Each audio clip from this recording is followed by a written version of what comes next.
አድቬንቲዝም ክርስትና እንደሚሰድብ ይህንን ያውቃሉ? አዎ፣ ከአድቬንቲስቶች ውጭ ያለው ማንኛውም ሰው ከሃዲና የጋለሞታይቱ ልጅ የአውሬው የ666 ቁጥር ያለበት ነው በማለት አድቬንቲስቶች ይኮንናሉ። በ1844 ባቢሎን ወደቀች በሚል የሐሰት ትንቢት ክርስቶስ በደሙ የመሰረታትን ቤተክርስቲያን ጋለሞታ፣ የጋለሞታዎች እናትና መኖሪያ፣ የአውሬው ቁጥር ያለባቸው 666 ከሃዲ አሏት። ኦርቶዶክስን፣ የወንጌል አማኞችንና ካቶሊክን የጋለሞታ ልጆችና ከሃዲዎች ብለው በአንድነት በመራገም በአዲስ ኪዳን ሰንበቴ ኢየሱስ ስለሆነ የቀን ሰንበት የለም ብሎ በጌታ ቀን በእሁድ ቀን አምልኮ የሚያደርግን ክርስቲያን ሁሉ የ666 አውሬ ምልክት ተቀባይ አድርገው አድቬንቲስቶች ይፈርጃሉ። ራሳቸውን እንደ ብቸኛ ቅሬታ አድርገው የሚያዩትና የሚያስተምሩት ይህ ትምህርት ከእግዚአብሔር ሳይሆን ከሰይጣን መገለጥ የመነጨ ሊወገዝ የሚገባው ትምህርት በመሆኑ ተቋሙን ማውገዝና ሰዎቹም ከዚያ እንዲወጡ መመስከር ያስፈልጋል። ስሙ አድቬንቲስቶች 1844 የሚባል ቁጥርም ሆነ ትምህርት አናውቅም።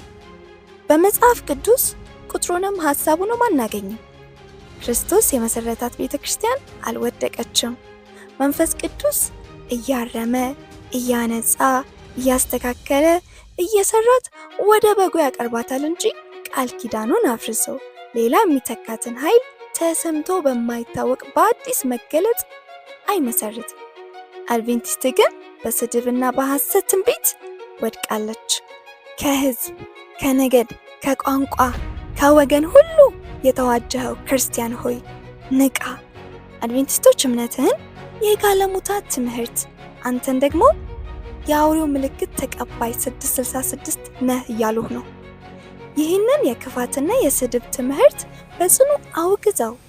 አድቬንቲስቶች ክርስቶስ በደሙ የዋጃትን ክብርት ቤተክርስቲያንን ጋለሞታ፣ የጋለሞታዎች እናት፣ ከሃዲ፣ የ666 ቁጥር ያለባት ከሚል ስድብና ክህደት ወጥታችሁ ወደ ክርስቶስ ተመለሱ።